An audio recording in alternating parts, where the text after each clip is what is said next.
je suis arrivée là, l'idée de mon entreprise m'est venue lorsque je faisais mon stage de fin de mémoire de licence à Zander dans une société qu'on appelle Sahara Sahel Foods. Donc j'étais là-bas pour la transformation de deux espèces forestières non lumineuses. Il y a le Bossia et le Balanites, mais je me suis intéressée au jus que font les femmes de là-bas. Donc de là-bas, je me suis dit pourquoi ne pas faire une entreprise après la licence. Donc quand j'avais fini, je suis en attente d'une bourse pour pouvoir continuer en master. J'étais partie au Ghana pour faire le bain. Un an après, j'étais revenue grâce à un ami qui a partagé le lien avec moi, avec qui j'ai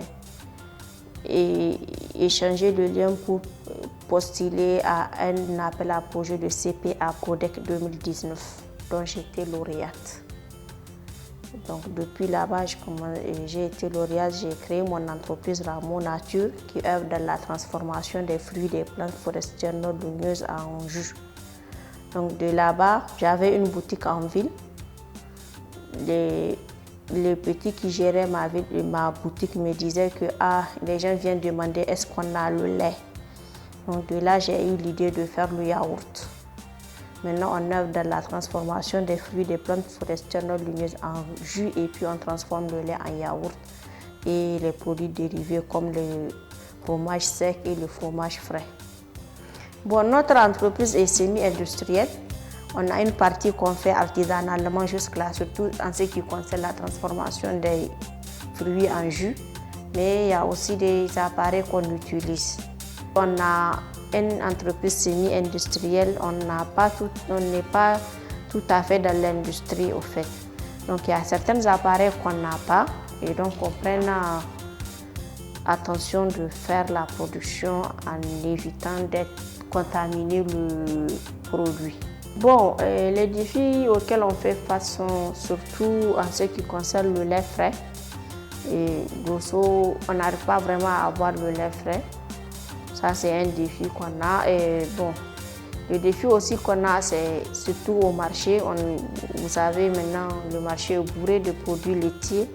Donc, quitte à nous maintenant des produits de bonne qualité pour pouvoir vraiment les faire sortir. Bon, les besoins, il y en a les besoins parce que, surtout en ce qui concerne le lait, parce que certes, on fait le jus et les laits, mais vraiment notre entreprise tient grâce au lait. Les gens consomment beaucoup plus le lait que les jus naturels. Parce qu'il y a beaucoup de jus synthétiques sur le marché, donc le marché est vraiment saturé de jus synthétiques.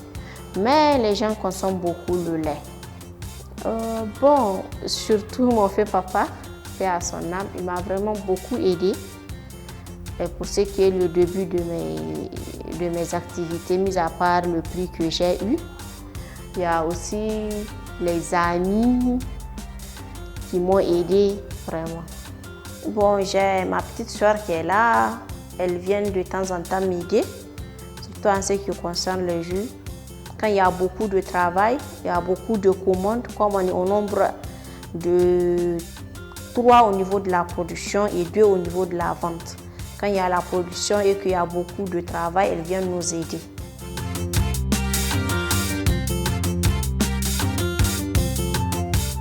C'est d'être appuyé en matériel, tout comme en fonds de roulement et puis un appui technique.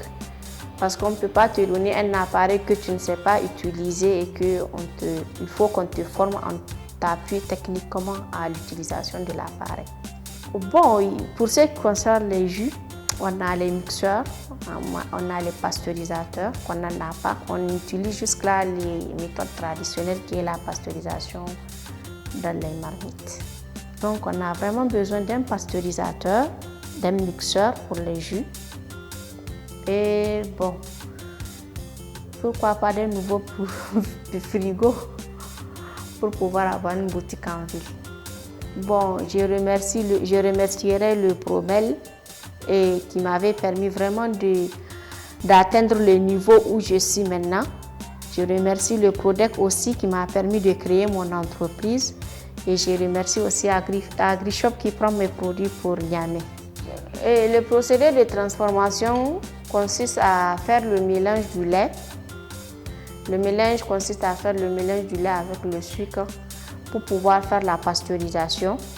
Après la pasteurisation, on part à la fermentation qui dure en moyenne 10 heures de temps. Et puis après la fermentation, on passe directement au conditionnement, qui est la mise en bouteille. De vraiment nous aider à développer nos entreprises et pour qu'on soit vraiment une image pour les jeunes qui sont jusque-là réticents à s'engager dans l'entrepreneuriat, pour qu'on soit un modèle pour eux.